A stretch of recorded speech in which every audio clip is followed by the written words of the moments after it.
pecinta Stikers Health Education, senang sekali saya Zubaida Agnesi bisa menjumpai Anda untuk mengantarkan sejumlah informasi menarik seputar pilkada dan pentingnya mengembangkan toleransi hidup berdampingan serta prospek lulusan Prodi K3 Stikers Papua Sorong di pasar kerja.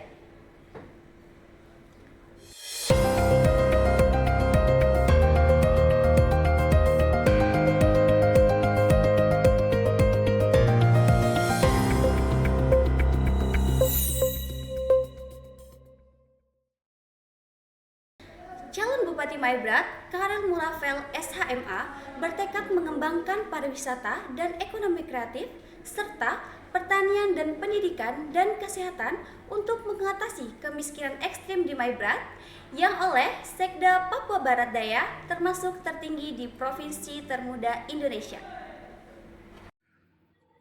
Sektor-sektor unggulan pariwisata dan ekonomi kreatif serta pertanian dan pendidikan dan kesehatan diakui anggota DPR Papua Barat Karel Muraver SHMA adalah terobosan mempercepat pengentasan kemiskinan ekstrim di Maibrat jika terpilih di Pilkada Maibrat November mendatang. Tersedianya infrastruktur jalan yang memungkinkan pergerakan orang dengan mudah keluar masuk Maibrat harus dimanfaatkan dengan mengupayakan pariwisata dan ekonomi kreatif serta pertanian untuk mendukung perputaran uang di Maibrat. Kenapa kalimat taman ini kita tempatkan jadi urutan pertama? Indikator untuk kita membangun suatu daerah. Tentunya kenyamanan suatu daerah itu menjadi skala prioritas. Kita utamakan kenyamanan suatu daerah, keamanan terjamin sehingga pembangunan itu bisa berjalan dengan baik. Kalau daerah ini aman, kebijakan pembangunan itu kita terapkan secara merata, bangun secara baik. Misalnya baik di infrastruktur jalan, jembatan, air bersih, sarana kelistrikan maupun telekomunikasi ini sudah jalan. Tinggal kita tingkatkan. Kalau daerah ini aman, berarti pembangunan itu berjalan dengan baik. Tentunya masyarakat itu sejahtera. Kalau masyarakat itu sejahtera berarti kemandirian suatu daerah itu ada, nampak. Kemandirian suatu daerah itu nampak. Lalu saya ini masih aktif di DPR Provinsi Papua Barat sekarang, periode 2019-2024. Pengembangan sektor-sektor unggulan ini akan diupayakan dengan membuat rencana pembangunan jangka menengah daerah yang dapat memaksimalkan penggunaan anggaran pendapatan dan belanja daerah dan mengupayakan dukungan pemerintah pusat serta menghadirkan investor. Seperti apa orientasi pemikiran calon Bupati Maibrat ini akan dijelaskan dalam wawancara berikut ini. Pak Muraver, mengapa Bapak memilih untuk mengundurkan diri dari anggota DPR untuk maju Pilkada Maibrat? Padahal sudah terpilih sebagai anggota DPR Papua Barat Daya periode 2024 sampai 2029 di pemilu legislatif lalu. Kenapa saya terpilih lalu lepas untuk kembali maju sebagai calon Bupati Kabupaten Maibrat periode 2024-2029. Masyarakat mendesak supaya saya mundur dengan harapan apa yang dulu saja di Bupati masa transisi 2015, 14, 2016.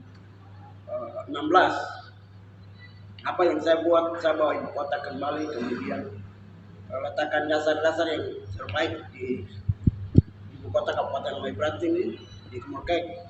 Mereka rasa bahwa apa yang kita buat itu kurang, sehingga masyarakat meminta untuk saya harus kembali bertarung. Kenapa masyarakat Maibrat itu dikatakan dikategorikan termasuk termiskin? Karena apa? Mereka sudah, kalau bicara infrastruktur, bicara masalah mereka punya rumah tinggal dan sebagainya, mereka punya rumah itu lebih megah daripada pegawai. Hanya pendapatan per kapita tiap bulan ini mereka tidak punya, karena kabupaten ini kita sudah salah letakkan dasar dari awal. begitu ke pemerintahan tetap jalan, tapi perputaran uang untuk masyarakat tidak ada. Tidak ada, sehingga untuk merubah itu untuk masyarakat harus ada pendapatan yang baik, sehingga itu kita harus kasihkan dana yang cukup untuk pembangunan infrastruktur ekonomi ini dengan baik. Sektor wisata ini kita kembangkan dengan baik. Kemudian kita bangun hotel yang baik, restoran yang baik, rumah makan yang baik.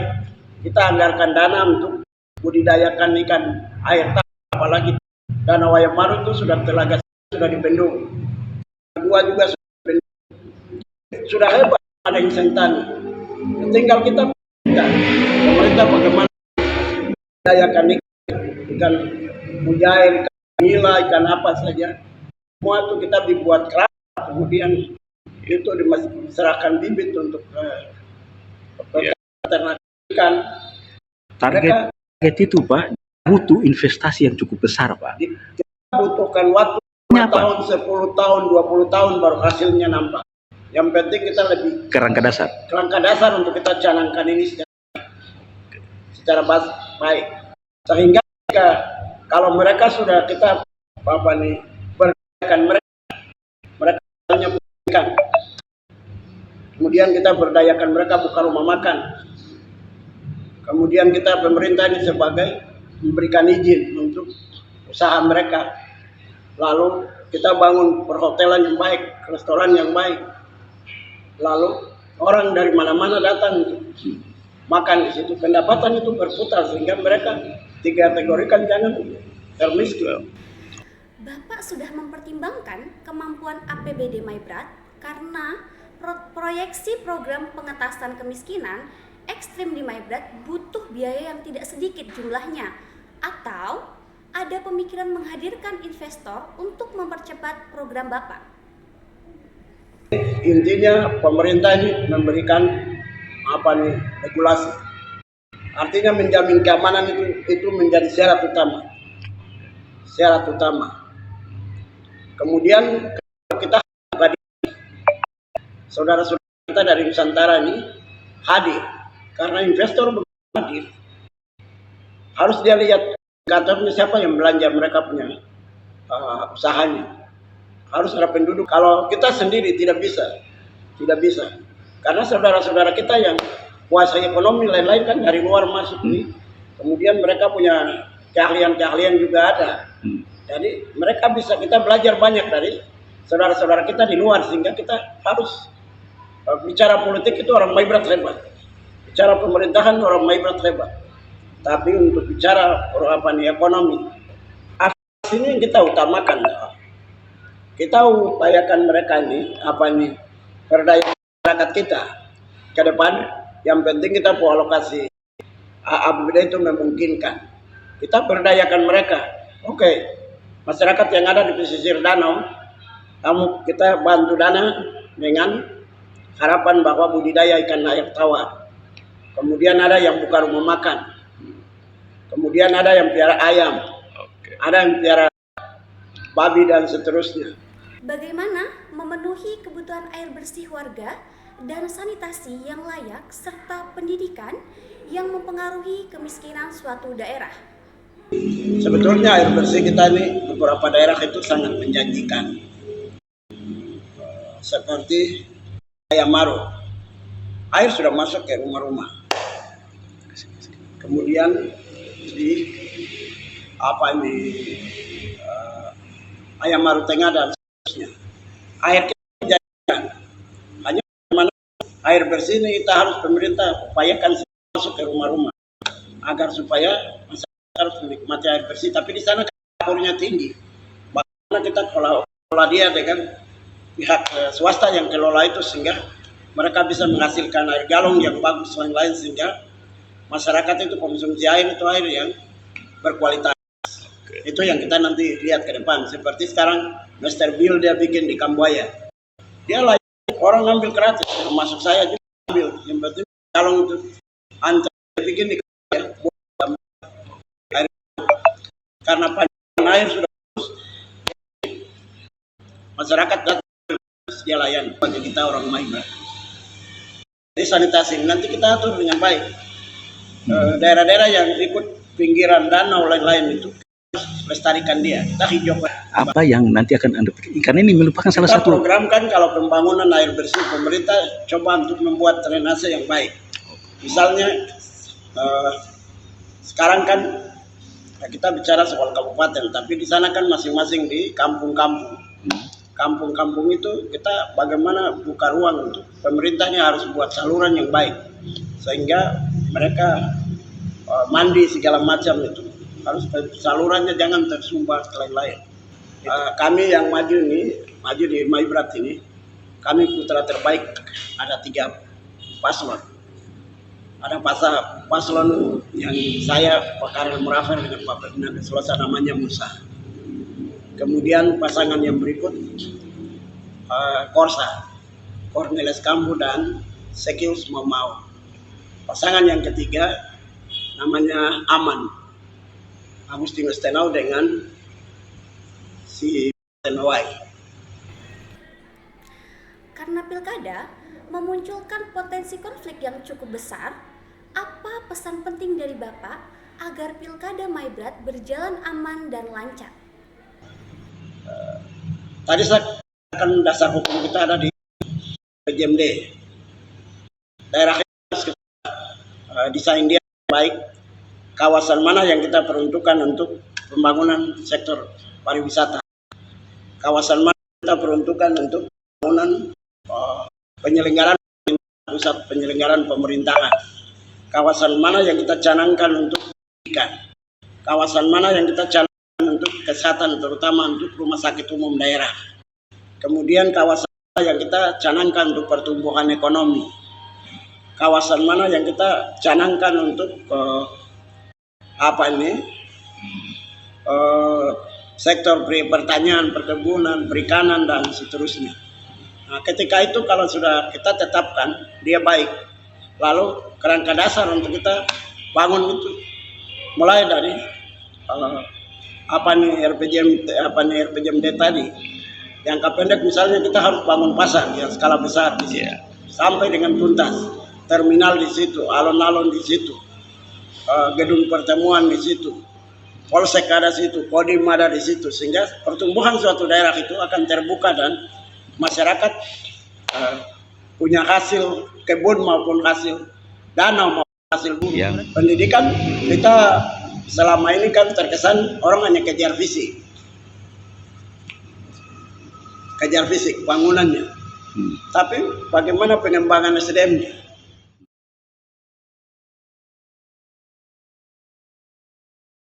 Nikmatilah hal-hal kecil dalam hidup, sebab suatu saat nanti kita akan melihat dan menyadari bahwa itu adalah hal-hal besar. Saya, Insinyur Demanto Sidalahi, anggota DPRD Kota Sorong, mengucapkan selamat ulang tahun untuk Polantas Polri ke-69.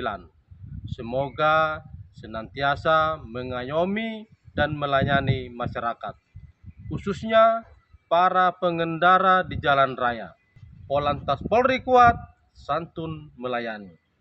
Membangun Kabupaten Maibrat ke depan ya kita butuh dokter, kita juga butuh para medis, kita juga butuh aparat keamanan, kita juga butuh pelayan-pelayan firman Tuhan di hari-hari tertentu. Tetapi petani kita butuh untuk makan dan minum setiap hari. Saya Karel Murafer, SHMA, mengucapkan selamat Hari Tani Nasional tanggal 24 September tahun 2024. Semoga Hari Tani Nasional menjadi momentum kita bersama memikirkan nasib petani, khususnya mama-mama Papua yang selama ini menanam, memanen, dan menjual. Bapak Mama Tani, kau hebat. Ketua Stikes Papua Sorong, Dr. Martin Sagrim, SKM MKes, meminta jajarannya untuk memperkuat toleransi hidup berdampingan dalam keberagaman suku, agama, dan bahasa untuk mewujudkan kehidupan lingkungan kampus yang harmonis. Permintaan Ketua Stikes Papua Sorong Dr. Martin Sagrim, SKM MKes, disampaikan dalam peringatan Maulud Nabi Muhammad Sallallahu Alaihi Wasallam di Aula Stikes Papua Sorong, Jalan Kanal Victory, kilometer 10 Pantai. Minimnya keikutsertaan dosen dan mahasiswa beragama lain dinilai tidak menunjukkan toleransi hidup berdampingan, sehingga diminta diperhatikan. Mengingat toleransi hidup berdampingan dalam keberagaman membentuk lingkungan yang inklusif dan ramah. Mengingat toleransi tidak hanya terbatas pada saling menghormati, tetapi saling berinteraksi dan bekerja sama.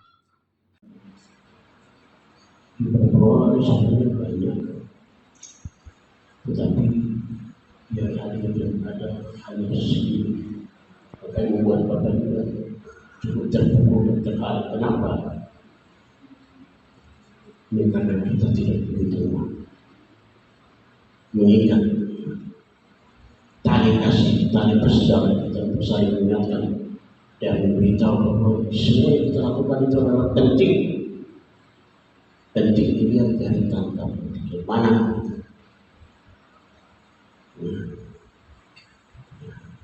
di dalam ajaran-ajaran kami menyatakan bahwa ibadah itu penting karena menurut janji baik untuk hidup ini bahkan hidup yang akan datang. Ibadah itu menurut janji. Saya pikir ini yang kita lakukan ini adalah bagian dari ibadah. Bagian dari ibadah ini. Ketua Panitia Maulud Nabi Muhammad Sallallahu Alaihi Wasallam, Irma Idris Eskepners MKes, melaporkan tujuan dilaksanakannya Maulud Nabi di lingkungan kampus adalah untuk mempererat tali silaturahmi antar dosen dan pengelola serta mahasiswa dari berbagai suku dan agama. Ustadz Ridwan Saleh dalam ceramahnya mendorong sivitas Stikes perkuat sikap dan perilaku yang ditunjukkan Nabi Muhammad Sallallahu Alaihi Wasallam. Ketua dan Wakil Ketua 3 Stikes Papua Sorong memotivasi mahasiswa Prodi Keselamatan dan Kesehatan Kerja serius mengembangkan diri karena profesi K3 dibutuhkan di perusahaan manufaktur, minyak dan gas bumi, pertambangan, rumah sakit, perhotelan, pembangkit listrik, dan instansi pemerintahan. Motivasi Ketua Stikes Dr. Martin Sagrim, SKM MKes, dan Wakil Ketua 3 Stikes Muhammad Faisal Irianto, SKM MKes, disampaikan pada Family Catering Mahasiswa Prodi Keselamatan dan Kesehatan Kerja Stikes Papua Sorong. Ketua Stikes di depan mahasiswa peserta Family Catering menyatakan bangga mendengar salah satu mahasiswa yang belum menyelesaikan perkuliahan sudah direkrut di Badan SAR Nasional sebagai pertanda kalau Prodi K3 punya prospek cukup menjanjikan. Yang kamu rembantingkan di bidang kamu punya dusun besar, tanah besar, laut besar. Kalau kamu menjadi penuntut, ini sudah satu. Kamu harus belajar baik supaya kamu menjadi tuan di atas negeri ini. Akan dibangun smelter pengelola nikel di Kabupaten Sorong. Yang sudah digarap di Kabupaten Sorong untuk dibangun. Di arah sana, di bandara ini, serta pelabuhan Badan SAR di Kota Sorong ini sudah melirik itu ya. Adik-adik, tadi Pak Ketua Wakil Ketua 3 bilang bahwa adik-adik punya umur 8 semester. Tapi Bapak potong 1 semester, 7 semester. Sederhana saja, karena Bapak juga pernah kuliah. Sederhana saja. Tadi saya Pak Wakil Ketua 3 sudah sampaikan bahwa semester 1, 2, 3 babat habis. Karena semester 4 itu baru marah kepada inti-intinya. habis dengan IP di atas 3,5 itu pasti saja itu ya SKS 21-22 itu pasti kamu akan ambil setiap semester, itu pasti sudah selesai tepat waktu. Sementara Wakil Ketua Tigas-Tikes M. Faisal Arianto menyebut prodi ini sebagai prodi seksi, sehingga mahasiswa harus membekali diri dengan pengetahuan hard skill dan soft skill. Benar-benar seksi sekali gitu. menjadi keluhan utama gitu.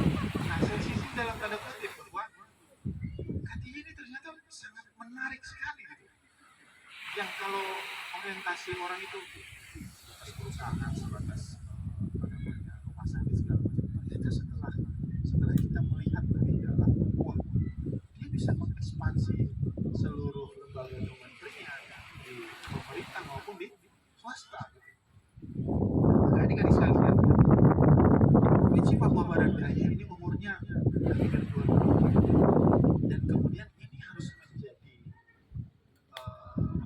harus ditangkap peluang ini. Bagaimana cara menangkap peluang ini? Anda jangan berlama-lama di bangku kuliah. Artinya jangan kuliah lewat dari 8 semester. Kenapa? Kalau Anda kuliah lewat dari 8 semester, Anda sebenarnya sedang menunda masa depan. Selesaikan. Jangan terlalu percaya keberuntungan yang sering diceritakan oleh orang banyak bahwa keberuntungan itu Bapak berdiri di bawah pohon ketapang, tiba-tiba durian 5 jatuh. Itu keberuntungan yang sangat nonsens. Galau.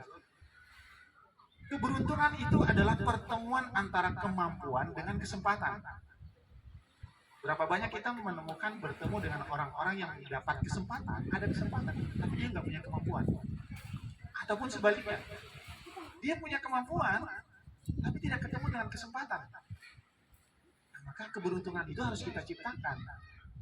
Keberuntungan itu jangan diharapkan datang sendiri, tapi keberuntungan itu harus kita ciptakan. Pertama, kita siapkan diri sebagai calon-calon ahli K3.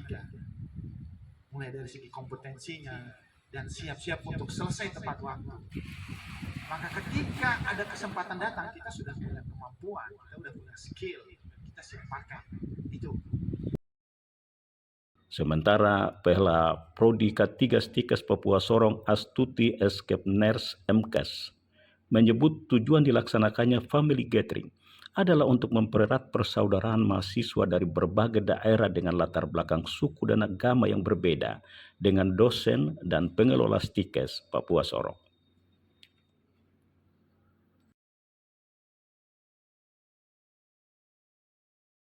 Nikmatilah hal-hal kecil dalam hidup, sebab suatu saat nanti kita akan melihat dan menyadari bahwa itu adalah hal-hal besar.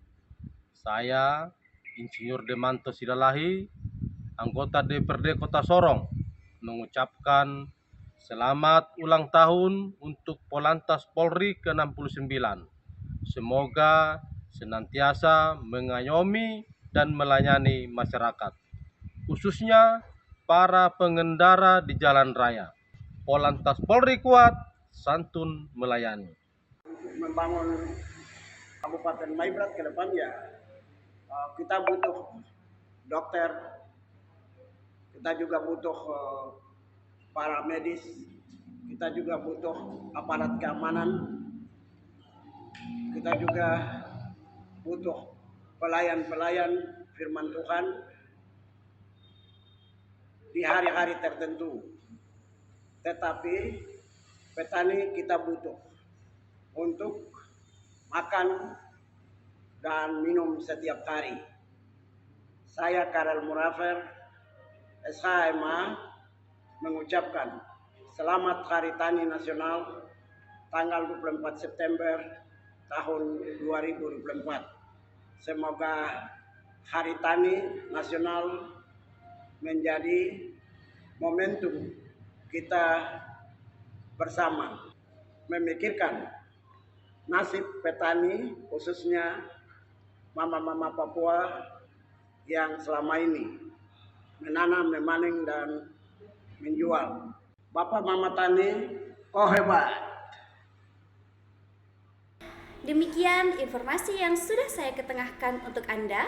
Semoga bermanfaat dan sampai jumpa. Oke.